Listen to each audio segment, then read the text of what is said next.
നമസ്കാരം. ദ പ്രസിൻ്റെ പുതിയ എപ്പിസോഡിലേക്ക് എല്ലാ പ്രേക്ഷകർക്കും സ്വാഗതം.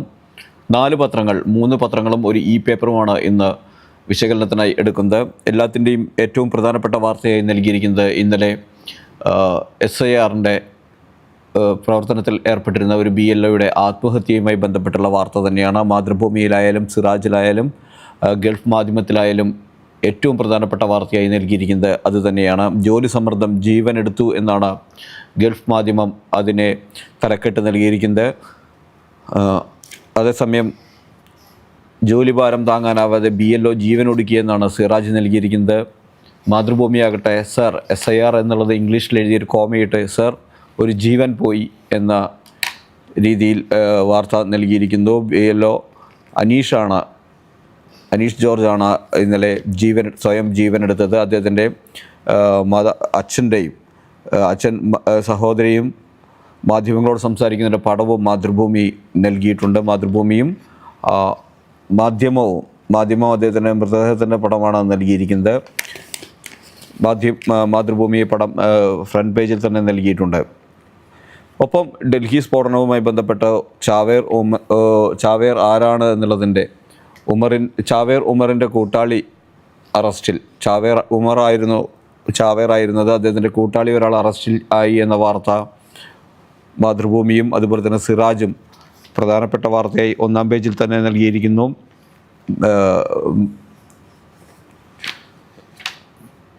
ഒപ്പം അഭയാർത്ഥി വിഷയത്തിൽ നയം മാറ്റാനൊരുങ്ങി ബ്രിട്ടൻ എന്ന വാർത്ത സിറാജിൻ്റെ 1-ാം പേജിലുണ്ട്.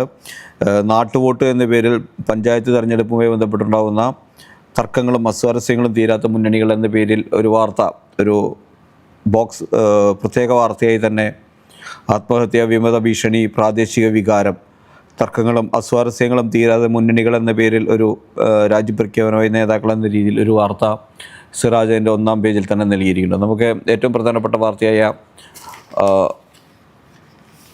അനീഷ് ജോർജിൻ്റെ മരണവുമായി ബന്ധപ്പെട്ട വാർത്തയിലേക്ക് മടങ്ങിപ്പോകാം. ഇന്നലെ സംസ്ഥാനത്തെ ഏറ്റവും പ്രധാനപ്പെട്ട വാർത്തയായി മാറിയത് അനീഷ് ജോർജിൻ്റെ മരണം തന്നെയാണ്. അമിത ജോലിഭാരം കൊണ്ടാണ് അദ്ദേഹം ആത്മഹത്യ ചെയ്തതെന്നാണ് വാർത്തകൾ വരുന്നത്. ജോലിയിൽ സമ്മർദ്ദം വരേണ്ട കാര്യമില്ല എന്നാണ് മുഖ്യ തെരഞ്ഞെടുപ്പ് ഓഫീസറായ രത്തൻ യു കേൽക്കർ പറയുന്നത്. പക്ഷേ BLOമാരെല്ലാം സംസ്ഥാനത്ത് ഇന്ന് ജോലി ബഹിഷ്കരിക്കുകയാണ്.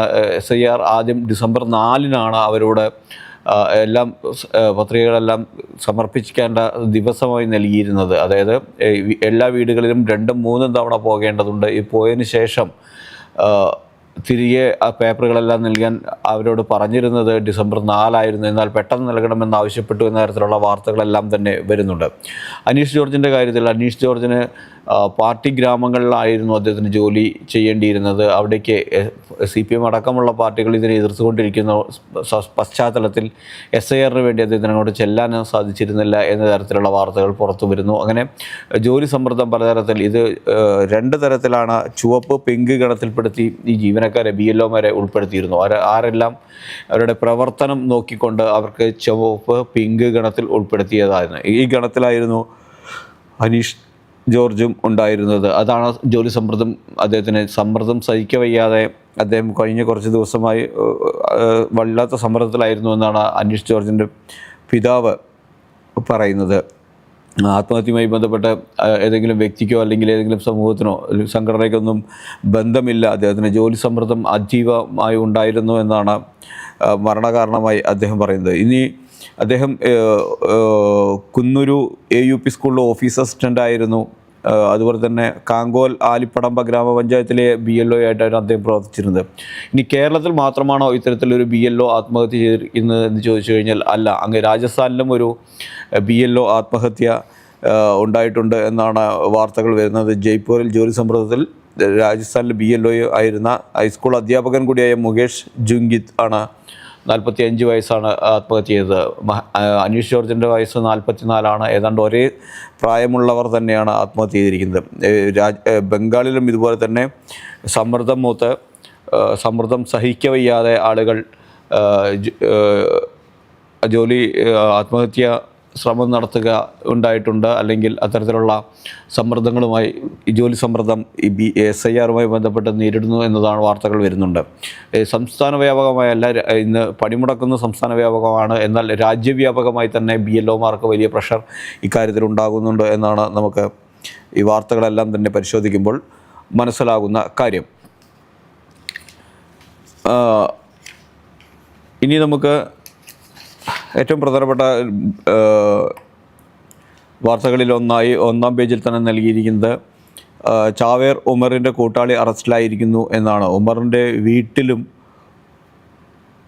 ഉമറിന് വീട്ടിലും സ്ഫോടക പരീക്ഷണ ലാബ് ഉണ്ടായിരുന്നു എന്നതാണ് മാതൃഭൂമി റിപ്പോർട്ട് ചെയ്യുന്നത്.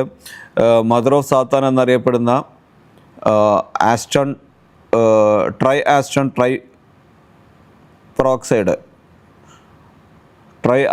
ട്രൈപെറോക്സൈഡാണ് സ്ഫോടനത്തിന് ഉപയോഗിച്ചതെന്നാണ്. ചെറിയ ചൂട് മാത്രം മതി ഇത് സ്ഫോടനം നടക്കാൻ. ഇതിന് ഡെറ്റനേറ്ററിൻ്റെ ഒന്നും ആവശ്യമില്ലാതെ തന്നെ സ്ഫോടനം നടത്താനാവും. വലിയ സ്ഫോടക ശക്തിയുള്ളതാണ് ഇത്.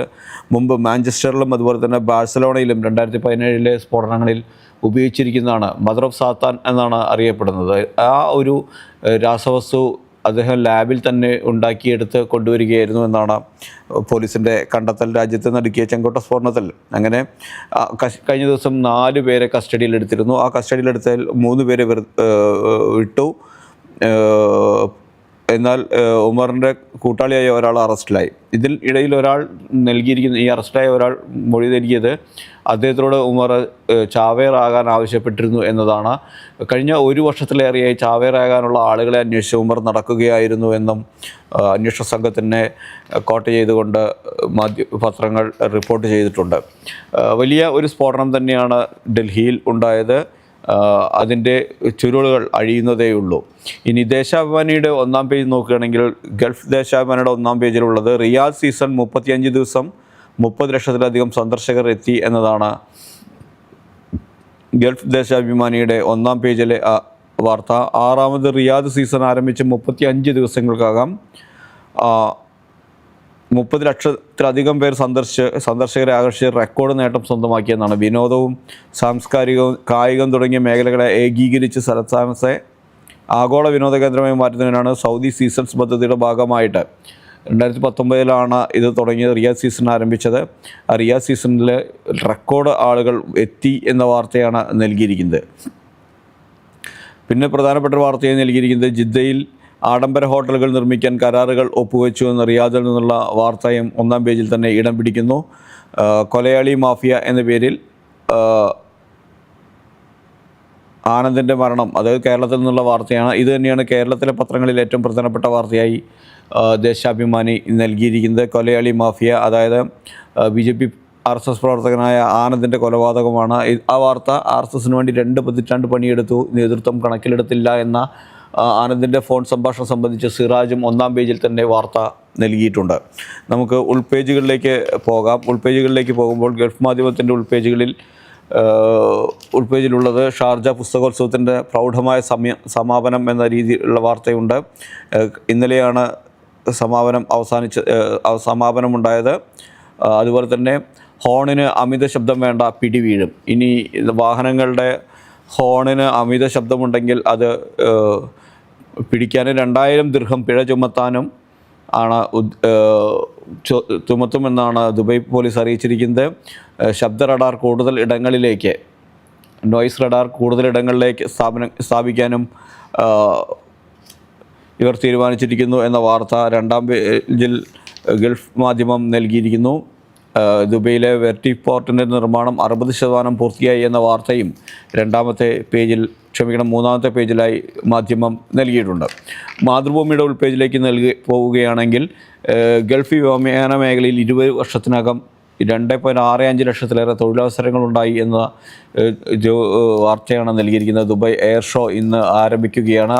അത് സംബന്ധിച്ച് പുതിയ സേവനങ്ങൾ അവതരിപ്പിക്കാൻ GDRFA എന്ന വാർത്തയും മാതൃഭൂമി 2-ാം പേജിൽ നൽകിയിരിക്കുന്നു. ഫുജൈറയിൽ കഴിഞ്ഞ ദിവസം 6 ബോട്ടുകൾ പിടിച്ചെടുത്ത വാർത്തയും മാതൃഭൂമിയിൽ 2-ാം പേജിൽ ഇന്നാണ് നൽകിയിരിക്കുന്നത്. 3-ാം പേജിലാണെങ്കിൽ ആദ്യ വെർട്ടി ഫോർട്ടിൻ്റെ നിർമ്മാണം അന്തിമഘട്ടത്തിൽ 60% എത്തിയിരിക്കുന്നു എന്ന വാർത്ത മാതൃഭൂമിയും അതുപോലെ തന്നെ നൽകിയിട്ടുണ്ട്. അതുപോലെ ഒപ്പം ഷാർജ പുസ്തകോത്സവം സമാപിച്ചതിൻ്റെ വാർത്തയും ഉൾപേജിൽ മാതൃഭൂമി പടങ്ങളോടുകൂടി തന്നെ ഓരോ പുസ്തക പ്രകാശനം തന്നെ കഴിഞ്ഞ ദിവസം നടന്ന നിരവധി പുസ്തക പ്രകാശനം നടന്നു. അതിൻ്റെ പടങ്ങൾ ചേർത്തുകൊണ്ട് പുസ്തകോത്സവ കാഴ്ചകൾ എന്ന പേരിൽ പടങ്ങൾ നൽകിയിരിക്കുന്നു. സിറാജിലാണെങ്കിൽ ദുബൈയിൽ നോയ്സ് റഡാറുകൾ വിപുലീകരിക്കുന്നു എന്ന വാർത്തയാണ് ഒരു കളർ ബോക്സ് വാർത്തയായി തന്നെ നൽകിയിരിക്കുന്നു. പറക്കം ടാക്സിയുടെ പരീക്ഷണ പറക്കൽ വിജയമായി 2026 യാഥാർത്ഥ്യമാകുമെന്ന വാർത്തയും ഏറ്റവും പ്രധാനപ്പെട്ട വാർത്തയായി തന്നെ അവർ നൽകിയിട്ടുണ്ട്. അക്ഷരങ്ങൾ ആളുകളെ കൂട്ടിയോജിപ്പിക്കുന്ന വിധം എന്ന ഗൾഫ് കാഴ്ചയിൽ ഷാർജ പുസ്തകോത്സവത്തിൻ്റെ വാർത്തയും അവർ നൽകിയിരിക്കുന്നു. ഉള്ളിലോട്ട് പോകുമ്പോൾ നമുക്കിനി എഡിറ്റോറിയൽ പേജ് പ്രധാനപ്പെട്ടതാണ്. കാരണം എഡിറ്റോറിയൽ പേജിൽ പലതരത്തിലുള്ള വിഷയങ്ങളാണ് ഇന്ന് എല്ലാ പത്രങ്ങളും എടുത്തിരിക്കുന്നത്. അതിനു മുമ്പ് നമുക്ക് ദേശാഭിമാനിയുടെ ഉൾപേജിലെ വാർത്തകൾ കൂടി നോക്കാം. ദേശാഭിമാനിയുടെ 2ാം പേജിലുള്ള പ്രധാനപ്പെട്ട വാർത്ത എയർ ടാക്സി വെർട്ടിഫോർട്ടിൻ്റെ നിർമ്മാണം പൂർത്തിയാകുന്നു എന്ന വാർത്ത തന്നെയാണ് ഏറ്റവും പ്രധാനപ്പെട്ട വാർത്തയായി അവർ നൽകിയിരിക്കുന്നത്. ഈ 60% പൂർത്തിയായിരിക്കുന്നു എന്ന വാർത്ത നൽകിയിരിക്കുന്നു. ദുബായ് അന്താരാഷ്ട്ര വിമാനത്താവളത്തിന് സമീപം നിർമ്മിക്കുന്ന രാജ്യത്തെ ആദ്യ എയർ ടാക്സി വെർട്ടിപ്പോർട്ടിൻ്റെ 60% നിർമ്മാണവും പൂർത്തിയായതായി റോഡ്സ് ആൻഡ് ട്രാൻസ്പോർട്ട് അതോറിറ്റി അറിയിച്ചു എന്ന വാർത്തയാണുള്ളത്. 2026 എയർ ടാക്സിയുടെ സേവനം ആരംഭിക്കുന്നതിനാലാണ് നിർമ്മാണ വേഗത വർദ്ധിപ്പിച്ചിരിക്കുന്നത് എന്നാണ്. ഈ 2026 ഇനി അധിക കാലമില്ല, ഏതാണ്ട് 45 ദിവസം കൂടിയാണ് ബാക്കിയുള്ളത്. അതുകൊണ്ടാണ് വേഗത്തിൽ നിർമ്മാണം പൂർത്തിയാക്കുന്നത് എന്നാണ് വാർത്ത നൽകിയിരിക്കുന്നത്. ഒപ്പം തന്നെ ക്രൈം റിപ്പോർട്ടിംഗ് സത്യസന്ധമാകണം എന്ന ഒരു വാർത്ത കൂടി ദേശാഭിമാനി നൽകിയിരിക്കുന്നു. ഷാർജ ബുക്ക് ഫെസ്റ്റിൽ സംസാരിക്കുന്ന കുറ്റാന്വേഷണ മാധ്യമ പ്രവർത്തനത്തിൽ വിവരങ്ങളുടെ കൃത്യതയും വസ്തുതകളുടെ സ്ഥിരീകരണവും പ്രധാനമെന്ന് എഴുത്തുകാരനും ഇന്ത്യയിലെ പ്രമുഖ ക്രൈം റിപ്പോർട്ടറുമായ ഹുസൈൻ സെയ്ദി പറഞ്ഞു എന്നതാണ്. ഹുസൈൻ സെയ്ദിയുടെ പടവും ലൂയി ദിൻഹാമും രണ്ടുപേരും തമ്മിൽ സംസാരിക്കുന്നതിൻ്റെ പടവും നൽകിയിട്ടുണ്ട്. ഇതാണ് 2ാം അവരുടെ ഗൾഫിൻ്റെ പ്രധാനപ്പെട്ട പേജുകളിൽ ഉൾപേജിൽ ദേശാഭിമാനി നൽകിയിരിക്കുന്ന വാർത്തകൾ. കൂടുതൽ ഉൾപേജിലേക്ക് പോകുമ്പോൾ എല്ലാ പത്രങ്ങളിലും ഇടം പിടിച്ചിരിക്കുന്നത് പഞ്ചായത്ത് തിരഞ്ഞെടുപ്പിലെ വാർത്തകളാണ്. CPI വിട്ട യുവനേതാവ് കോൺഗ്രസിലേക്ക് പോകുന്നു. പത്തനംതിട്ടയിലെ ശ്രീനാദേവി കുഞ്ഞമ്മയാണ് കഴിഞ്ഞ വർഷം പാർട്ടി ജില്ലാ സെക്രട്ടറിക്കെതിരെ ആരോപണം ഉന്നയിക്കുകയും ജയനെതിരെ ആരോപണം ഉന്നയിക്കുകയും തുടർന്ന് പാർട്ടി വിടുകയും ചെയ്യുകയും പാർട്ടിയോട് ഇടഞ്ഞു നിൽക്കുകയായിരുന്നു. അവരിപ്പോൾ കോൺഗ്രസിലേക്ക് ഇന്ന് ചേരുകയാണ്. ഇന്ന് കോൺഗ്രസ് ചേരുകയും അവർ പത്തനംതിട്ടയിൽ പള്ളിക്കൽ ഡിവിഷനിൽ നിന്ന് ജില്ലാ പഞ്ചായത്തിലേക്ക് മത്സരിക്കുമെന്ന വാർത്തയുമാണ് സിറാജ് ഉൾപേജിൽ നൽകിയിരിക്കുന്നു. ഒപ്പം കോഴിക്കോട് മായിൻ ഹാജി ലീഗിലെ പ്രമുഖ നേതാക്കളായ മായിൻ ഹാജിയും പോക്കറും തമ്മിൽ പോര്, നല്ലടത്ത് കൂട്ടരാജി എന്ന വാർത്ത അവർ സിറാജിൻ്റെ ഉൾപേജിലുണ്ട്. തദ്ദേശ പോലെ സ്ഥാനാർത്ഥികളായി ദമ്പതികളുള്ള വാർത്തയും അതുപോലെ തന്നെ ബന്ധുക്കളുള്ള വാർത്ത മാതൃഭൂമിയും നൽകുന്നു. സഹോദരിമാർ മത്സരിക്കുന്നു എന്ന വാർത്ത മാതൃഭൂമി നൽകുന്നു. അങ്ങനെ പഞ്ചായത്ത് തിരഞ്ഞെടുപ്പുമായി ബന്ധപ്പെട്ടുള്ള വാർത്തകൾ ഉൾപേജുകളിൽ ഇടം പിടിച്ചിട്ടുണ്ട്. നമുക്ക് എഡിറ്റോറിയൽ പേജിലേക്ക് പോവുകയാണെങ്കിൽ ദേശാഭിമാനി അടക്കമുള്ള 4 പത്രങ്ങളും എഴുതിയിരിക്കുന്ന എഡിറ്റോറിയലിന് എടുത്തിരിക്കുന്ന വിഷയങ്ങൾ വെവ്വേറെ വിഷയങ്ങളാണ്. സിറാജിൻ്റെ ഇത് ഒരു പരിസ്ഥിതി പ്രശ്നമാണ് എടുത്തിരിക്കുന്നത്. COP30 ലോകം ഉറ്റുനോക്കുന്നത് എന്ന പേരിലാണ് പരിസ്ഥിതി വാർത്ത. അതായത് ബ്രസീലിൽ നടക്കുന്ന COP30 എന്ന് പറഞ്ഞു കഴിഞ്ഞാൽ പരിസ്ഥിതിയുമായി ബന്ധപ്പെട്ടിട്ടുള്ള ലോകത്തിൻ്റെ വിവിധ UN നേതൃത്വത്തിൽ നടക്കുന്ന ഒരു ഉച്ചകോടിയാണ്. COP എന്നത് conference of the parties to convention എന്നതിൻ്റെ ഒരു ചുരുക്കപ്പേരാണ്. ഈ COP30 ഇത് 92 UN അംഗീകരിച്ചൊരു ഫ്രെയിം വർക്കിൽ നിന്നുകൊണ്ട് പ്രവർത്തിക്കുന്ന അതാണ്. ലോകത്തിൻ്റെ പരിസ്ഥിതി നാശത്തിന് ഉന്മൂലനത്തിനെതിരെ പ്രവർത്തിക്കുകയാണ്. വികസിത രാഷ്ട്രങ്ങൾക്കും വികസ്വര രാഷ്ട്രങ്ങൾക്കും എല്ലാം ഇതിൽ ഒരുപോലെ പങ്കുണ്ട്. അതിനെ എങ്ങനെ മറികടക്കാം, കാർബണിൻ്റെ ഉപയോഗം എത്രത്തോളം കുറയ്ക്കാൻ സാധിക്കും, സീറോ കാർബണിലേക്ക് എങ്ങനെ എത്തിച്ചേരാൻ പറ്റും എന്നതിനെക്കുറിച്ചെല്ലാം തന്നെ ഉള്ള ചർച്ചകളാണ് ഇവിടെ മുഖ്യമായും നടക്കുന്ന ചർച്ചകൾ. അതിന് എന്തെല്ലാം സ്വീകരിക്കണം എന്ന കാര്യത്തിൽ എത്തിച്ചേരുകയാണ് COP30 ലക്ഷ്യമിടുന്നത്. 10-ാം തീയതി തുടങ്ങിയ COP ഇപ്പോൾ പകുതി ദിവസങ്ങൾ പിന്നിട്ട് 21-നാണ് സമാപിക്കേണ്ടത്. പക്ഷേ കഴിഞ്ഞ തവണ അസർബൈജാനിൽ നടന്ന COP-ൻ്റെ കോപ്പ് ഉച്ചകോടി പക്ഷേ നിശ്ചിത ദിവസം കഴിഞ്ഞും നീണ്ടുപോയിരുന്നു. കാരണം അവിടെ ഫണ്ട് സംബന്ധിച്ചുള്ള ചർച്ചയായിരുന്നു അന്ന്. കാർബൺ ഫണ്ടിങ്ങിനെ കുറിച്ചുള്ള ചർച്ച ആണ് അന്ന് അത്രയും നീളാനുണ്ടായ കാരണമുണ്ടായത്. ഇത്തവണത്തേതിൽ അമേരിക്കയിൽ നിന്ന് ട്രംപും സംഘവും ഒന്നും പങ്കെടുക്കുന്നില്ല. ട്രംപ് ഇതിനെതിരാണ് എന്ന് നമുക്കറിയാം. പാരീസ് ഉടമ്പടി ഒപ്പിട്ട് 10 വർഷം കഴിഞ്ഞിരിക്കുന്നു. ട്രംപ് അടക്കമുള്ള ലോക നേതാക്കൾ ഇതിന് മുഖം തിരിഞ്ഞ് നിൽക്കുന്നുണ്ടെങ്കിൽ കൂടി അമേരിക്കയിൽ നിന്നുള്ള പല പരിസ്ഥിതി ശാസ്ത്രജ്ഞരും ഇതിൽ പങ്കെടുക്കുന്നുണ്ട്. ട്രംപിൻ്റെ അഭിപ്രായത്തിൽ ഇതിൽ പരിസ്ഥിതി ആക്ടിവിസ്റ്റുകളുടെ യോഗമാണെന്നും പരിസ്ഥിതിയെ സംരക്ഷിക്കാൻ വികസിത രാഷ്ട്രങ്ങൾക്കൊന്നും ചെയ്യാനില്ല എന്ന നിലപാടാണ് ട്രംപിനുള്ളത്. അത് COP13 ബാധിക്കുന്നുണ്ടോ ഇല്ലയോ എന്നത് വരും നാളുകളിൽ അറിയും. പക്ഷേ പറയാതിരിക്കാൻ വയ്യ, പരിസ്ഥിതി സംരക്ഷിക്കേണ്ടത് അത്യാവശ്യമാണ്. അതുകൊണ്ട് തന്നെ ലോകത്തിൻ്റെ UN കീഴിലുള്ള വിവിധ രാജ്യങ്ങൾ ഇതിൽ പങ്കെടുക്കുന്നുണ്ട്. ഏതായാലും സീറോ കാർബൺ എമിഷൻ എങ്ങനെ കൈവരിക്കാനാകുമെന്നതിനെക്കുറിച്ചാണ് സിറാജിൻ്റെ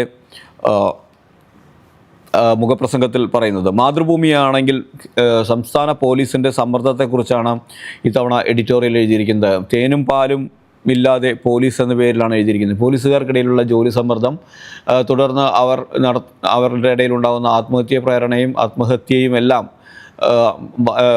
അടിസ്ഥാനമാക്കിക്കൊണ്ടാണ് അവർ ഈ ഇന്നത്തെ എഡിറ്റോറിയൽ മാതൃഭൂമി എഴുതിയിരിക്കുന്നത്. നാടിൻ്റെ ജീവിതം സ്വസ്ഥമാകാൻ ഉത്തരവാദിത്തപ്പെട്ട ഉദ്യോഗസ്ഥരുടെ സ്വന്തം ജീവിതം അശാന്തവും സമ്മർദ്ദപൂരിതവുമാണെന്ന് വരുന്നത് സങ്കടമാണ് എന്നാണ് ഈ മുഖപ്രസംഗത്തിൻ്റെ ക്രാക്സ് എന്ന് പറയുന്നത്.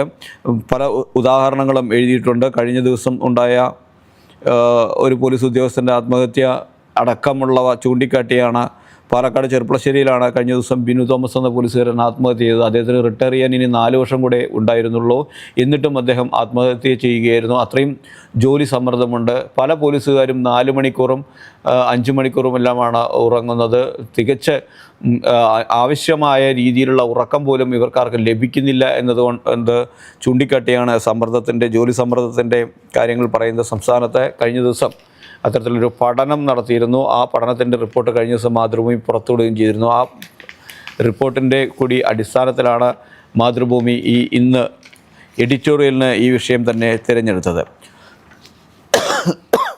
ക്ഷമിക്കണം. മാധ്യമത്തിൻ്റെ എഡിറ്റോറിയൽ വിഷയം എന്ന് പറയുന്നത് SIR ആണ്. SIR വേണ്ടത് പട്ടികയ്ക്കല്ല, മറിച്ച് തിരഞ്ഞെടുപ്പ് നടത്തിപ്പിനാണ് എന്നാണ് മാധ്യമം എഡിറ്റോറിയൽ എഴുതിയിരിക്കുന്നത്. കാരണം നമ്മുടെ നാട്ടിൽ നടക്കുന്ന തിരഞ്ഞെടുപ്പുകളുടെ എല്ലാം ചോദ്യം ചെയ്യപ്പെടുകയാണ് എന്നത് ചൂണ്ടിക്കാട്ടിക്കൊണ്ടാണ് മാധ്യമം അവരുടെ എഡിറ്റോറിയൽ എഴുതിയിരിക്കുന്നത്. ബീഹാറിൻ്റെ മാത്രമല്ല, ഭരണഘടന 324 വകുപ്പ് അനുസരിച്ച് സ്വതന്ത്രമായും നീതിപൂർവമായും തിരഞ്ഞെടുപ്പ് നടത്തേണ്ട ചുമതലയാണ് തിരഞ്ഞെടുപ്പ് കമ്മീഷനുള്ളത്. എന്നാൽ ആ തിരഞ്ഞെടുപ്പ് കമ്മീഷൻ ഇപ്പോൾ സർക്കാരിൻ്റെ ഒരു മന്ത്രാലയം പോലെ പ്രവർത്തിക്കുന്നു എന്നാണ് ഈ എഡിറ്റോറിയൽ മാധ്യമം വിമർശിക്കുന്നത്. ആ വിമർശനത്തിൽ കുറേ കാര്യങ്ങളും ഇല്ലാതില്ല എന്ന് തന്നെ നമുക്ക് സമീപകാലത്തെ കാര്യങ്ങൾ എടുത്തു വെച്ച് നോക്കുമ്പോൾ പറയാൻ സാധിക്കും. കാരണം രാഹുൽ ഗാന്ധി പലപ്പോഴായി പറഞ്ഞതാണ് പലതരത്തിലും വോട്ട് ചോരി നടക്കുന്നു എന്നാണ് തെളിവുകളടക്കം പുറത്തുവിടുകയും ചെയ്യുമ്പോൾ അതേക്കുറിച്ച് അന്വേഷണം നടത്തുകയോ ഒന്നും ചെയ്യാതെ അതെല്ലാം മൂടിക്കെട്ടി വയ്ക്കാനുള്ള ശ്രമം ഒരു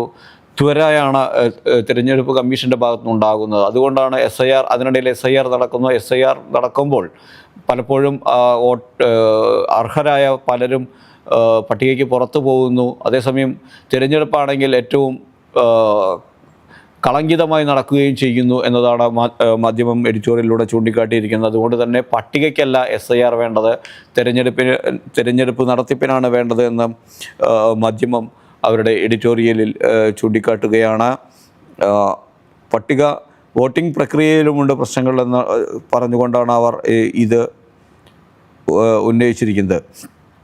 ഇനി ദേശാഭിമാനിയുടെ എഡിറ്റോറിയലിലേക്ക് വരികയാണ്. ഈ ദേശാഭിമാനിയിൽ കൊടും ക്രിമിനലുകൾക്ക് അജീവാനന്ദ തടവറ എന്ന് പറഞ്ഞുകൊണ്ട് കഴിഞ്ഞ ദിവസം പാലത്തായിലെ കുട്ടിയെ പീഡിപ്പിച്ച അധ്യാപകനായ പത്മരാജന് BJP പ്രവർത്തകൻ കൂടിയാണ് അദ്ദേഹം എന്നാണ് ആരോപണം. ആ BJP പ്രവർത്തകൻ കൂടിയായ അധ്യാപകന് ജീവിതാന്ത്യം വരെ തടവറ ശിക്ഷ വിധിച്ചിരുന്നു. ആ ശിക്ഷ വിധിച്ചതിനെക്കുറിച്ചുള്ള വാർത്തയുടെ അടിസ്ഥാനത്തിലാണ് കേരള പോലീസിൻ്റെ വളരെ വേഗത്തിൽ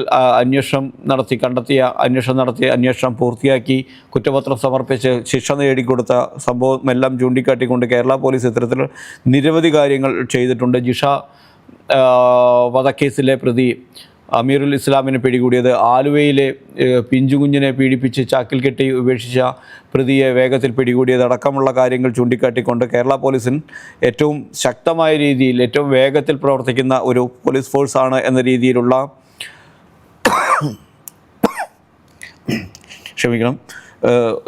ആണ് എന്ന തരത്തിലുള്ള കാര്യങ്ങൾ ചൂണ്ടിക്കാട്ടിക്കൊണ്ടുള്ള മുഖപ്രസംഗം എഴുതിയിരിക്കുന്നത്. സംഘപരിവാറിൻ്റെ പ്രചാരകനായ അധ്യാപകനാണ് ശിക്ഷയെ നിരവധി തവണ ലൈംഗികമായി ഉപദ്രവിച്ചത്. ഇത്തരം ആശയം ഉള്ളിൽ പേറുന്നയാൾ എത്രമാത്രം സമൂഹവിരുദ്ധനും ക്രിമിനലുമാകുമെന്നതിന് തെളിവാണ് പാലത്തായി കേസും പത്മരാജൻ എന്ന അധ്യാപകനുമെന്ന് എഡിറ്റോറിയൽ പറയുന്നു. ആർഷഭാരത സംസ്കാരം, സനാതനധർമ്മം എന്നൊക്കെ പറഞ്ഞു നടക്കുന്ന സംഘപരിവാറുകാർ തന്നെയാണ് മാതാപിതാ ഗുരുർ ദൈവം എന്ന് പഠിപ്പിക്കുന്ന പഠിപ്പിക്കുന്നവർ തന്നെ ഇത്തരത്തിൽ ചെയ്യുന്നു എന്നത് ചൂണ്ടിക്കാട്ടിക്കൊണ്ടാണ് ആ എഡിറ്റോറിയൽ മുന്നോട്ട് പോകുന്നത്. ഇനി നമുക്ക് സ്പോർട്സ് പേജിലേക്ക് കിടക്കുകയാണെങ്കിൽ ഇന്ത്യയുടെ ഇന്നലത്തെ ടെസ്റ്റിലെ പരാജയം തന്നെയാണ്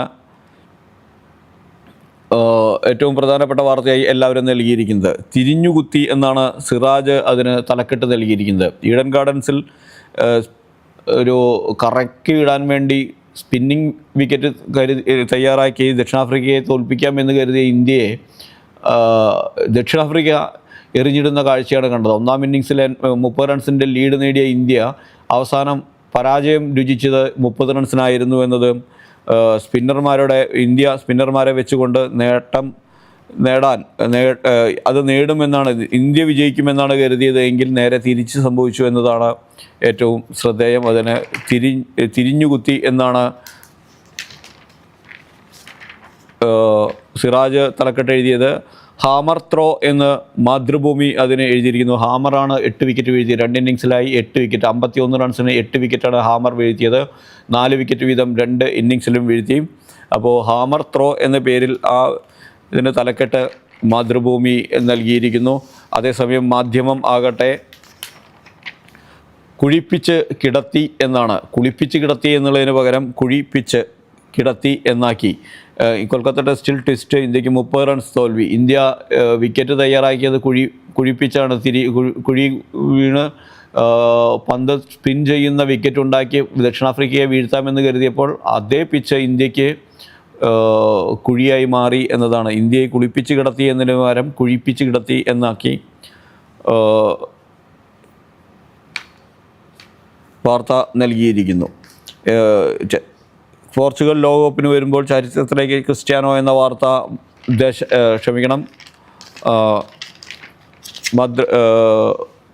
മാധ്യമം നൽകിയിരിക്കുന്നു. 6 ലോകകപ്പുകൾ കളിക്കുന്ന ഏകതാരമെന്ന റെക്കോർഡാണ് ക്രിസ്ത്യാനോയെ കാത്തിരിക്കുന്നത് എന്ന വാർത്ത സ്പോർട്സ് പേജിൽ നൽകിയിരിക്കുന്നു. ഫിഫ ലോകകപ്പിന് വീണ്ടും ടിക്കറ്റ് എടുത്ത് പോർച്ചുഗൽ വരുമ്പോൾ ഗ്രൂപ്പ് എഫിലെ അവസാന മത്സരത്തിൽ അർമേനിയയെ 1-9 ഗോളുകൾക്ക് മുക്കിയാണ് പറങ്കിപ്പട വരുന്നത്. സസ്പെൻഷനിലായ സൂപ്പർ താരം ക്രിസ്ത്യാനോ റൊണാൾഡോയെ ഇല്ലാതെ ഇറങ്ങിയ പോർച്ചുഗലിനായി ബ്രൂണോ ഫെർണാണ്ടസും ജാവനവസും ഹാട്രിക് നേടി. ഏതായാലും ചരിത്രം കുറിക്കാനാണ് ക്രിസ്ത്യാനോ വരുന്നത്. ദേശാഭിമാനിയുടെ സ്പോർട്സ് പേജിൽ നോക്കുകയാണെങ്കിൽ കുഴിയിൽ എന്നാണ് എഴുതിയിരിക്കുന്നത്. ഇന്ത്യ ദക്ഷിണാഫ്രിക്കയോട് 30 റണ്ണിന് തോറ്റു. കുഴിയിൽ എന്ന് വളരെ സിമ്പിൾ ആയി കാര്യം പറഞ്ഞു പോയിരിക്കുന്നു. ആവശ്യപ്പെട്ട പിച്ചാണ് ഒരുക്കിയതെന്ന് ഗംഭീർ പറയുകയും ചെയ്തു. അതായത് തങ്ങൾ ആവശ്യപ്പെട്ടതാണ് ആ പിച്ച് തങ്ങൾക്ക് തന്നെ വിനയായി എന്ന കാര്യം മറ്റൊരു കാര്യം. 9 അടിച്ചു കുതിച്ചു എന്ന് ലോകകപ്പിന് പോർച്ചുഗൽ വരുന്നു എന്ന കാര്യം ദേശാഭിമാനിയും എഴുതിയിരിക്കുന്നു. എങ്ങനെയാണ് സ്പോർട്സ് പേജിലെ വാർത്തകൾ? ബാക്ക് പേജിലേക്ക് പോവുകയാണ് എങ്കിൽ ഫിലിപ്പീൻസിൽ അഴിമതി വിരുദ്ധ പ്രക്ഷോഭവുമായി 10,000 നിരത്തിലിറങ്ങിയ വാർത്ത മാധ്യമത്തിൻ്റെ അവസാന പേജിൽ ഉണ്ട്. ഒപ്പം മെക്സിക്കോയിൽ ജെൻസി പ്രക്ഷോഭം നടക്കുന്നു എന്ന വാർത്തയും മാധ്യമത്തിൻ്റെ അവസാന പേജിൽ ഇടം പിടിച്ചിരിക്കുന്നു. ചെങ്കോട്ട സ്ഫോടനത്തിൽ 6 സംസ്ഥാനങ്ങളിൽ സ്ഫോടനം നടന്നു എന്ന വാർത്ത മാതൃഭൂമി ഏറ്റവും ബാക്ക് പേജിൽ നൽകുന്നു. ഒപ്പം തന്നെ ജെൻസി പ്രക്ഷോഭം മെക്സിക്കോയിൽ നടക്കുന്നു എന്ന കാര്യവും അവർ അവസാന പേജിൽ തന്നെയാണ് ഉൾപ്പെടുത്തിയിരിക്കുന്നത്. ബീഹാറിൽ JDUവിൻ്റേത് കൂറ്റൻ വിജയമെന്ന്, ശരാശരി ഭൂരിപക്ഷം 24,000-അടുത്ത്, RJയുടെ ശരാശരി ഭൂരിപക്ഷം ഇടിഞ്ഞു എന്ന തരത്തിലുള്ള ഒരു അനാലിസിസ് വാർത്തയും അവസാനത്തെ പേജിൽ മാതൃഭൂമി നൽകിയിട്ടുണ്ട്. ഒപ്പം ട്രെയിനിൽ നിന്ന് തള്ളിയിട്ട സംഭവത്തിൽ ആ രക്ഷകൻ ശങ്കർ പാസ്വാൻ തന്നെ ചുവന്ന ഷർട്ടുകാരനെ ഒടുവിൽ കണ്ടെത്തിയെന്ന വാർത്ത മാതൃഭൂമി നൽകിയിരിക്കുന്നു. പെൺകുട്ടിയെ ട്രെയിനിൽ നിന്ന് തള്ളി താഴെയിട്ടയാളെ കീഴ്പ്പെടുത്തിയ ചുവന്ന ഷർട്ടുകാരനെ നാടാകെ തിരയുമ്പോൾ ഇതൊന്നും അറിയാതെ തൻ്റെ ജോലിയിൽ ഏർപ്പെട്ടിരിക്കുകയായിരുന്നു ശങ്കർ പാസ്വാൻ. ഒടുവിൽ പോലീസ് കണ്ടെത്തുമ്പോഴാണ് താൻ ചെയ്തത് ചെറിയൊരു കാര്യമല്ലെന്ന് അദ്ദേഹം തിരിച്ചറിഞ്ഞത് എന്ന് പറഞ്ഞുകൊണ്ടാണ് ശങ്കർ പാസ്വാൻ്റെ വാർത്ത നൽകിയിരിക്കുന്നത്. കഴിഞ്ഞ നവംബർ 2-നായിരുന്നു കേരള എക്സ്പ്രസ്സിൽ ശ്രീകുട്ടിയെ തള്ളിയിട്ട സുരേഷ് കുമാർ സുഹൃത്ത് അർച്ചനയും തള്ളിയിടാൻ ശ്രമിച്ചിരുന്നു. ഇത് ഇന്നലെ പോലീസ് റീക്രിയേറ്റ് ചെയ്യുകയും ചെയ്തിരുന്നു ഈ സംഭവം. എന്തായാലും ഇതിൽ അന്ന് ആ അക്രമിയെ കീഴടക്കിയ ആളെ പോലീസ് ഒടുവിൽ കണ്ടെത്തിയിരിക്കുന്നു. സിറാജിൻ്റെ അവസാന പേജിൽ വോട്ട് തിരിമറി ആരോപണം, ബീഹാറിൻ്റെ തിരഞ്ഞെടുപ്പ്, ഇതിന് പിന്നാലെ ഉള്ള വിവാദങ്ങളും വാദപ്രതിവാദങ്ങളുമാണ് സിറാജിൻ്റെ ബാക്ക് പേജിലുള്ളത്. തിരഞ്ഞെടുപ്പ് പരാജയത്തിന് പുറകെ ലാലുവിൻ്റെ കുടുംബത്തിൽ, ലാലു പ്രസാദിൻ്റെ കുടുംബത്തിൽ അടിമൂത്തതും വാർത്തയായി തന്നെ നൽകിയിട്ടുണ്ട്. ഇതെല്ലാമാണ് ഇന്നത്തെ പത്രങ്ങളിൽ നിന്നുള്ളത്. ഒറ്റവിളിയിൽ വെള്ളത്തിൻ്റെ ബ്ലോക്കിന് പരിഹാരം എന്ന് പറഞ്ഞുകൊണ്ട് ജാസ്പി റാഫേലിൻ്റെ വാക്കുകൾക്ക് നല്ല ഒഴുക്ക് എന്ന് പറഞ്ഞുകൊണ്ട് തിരുവനന്തപുരത്തു നിന്നുള്ള സ്വാതി സുജാതയുടെ വാർത്തയും ഗാസയ്ക്കായി അണിചേർന്ന് തലസ്ഥാനം എന്ന വാർത്തയുമാണ് അവസാന പേജിൽ ദേശാഭിമാനി നൽകിയിരിക്കുന്നത്. ഏതായാലും ഇത്രയുമാണ് ഇന്നത്തെ പത്രങ്ങളിലൂടെ ഓട്ടപ്രദക്ഷിണം നടക്കുമ്പോൾ നമുക്ക് കാണാൻ സാധിക്കുന്നത്. ഏറ്റവും കൂടുതൽ വാർത്തകൾ പഞ്ചായത്ത് തെരഞ്ഞെടുപ്പുമായി ബന്ധപ്പെട്ട് തന്നെയാണ് ഉൾപേജുകളിൽ നൽകിയിരിക്കുന്നത്.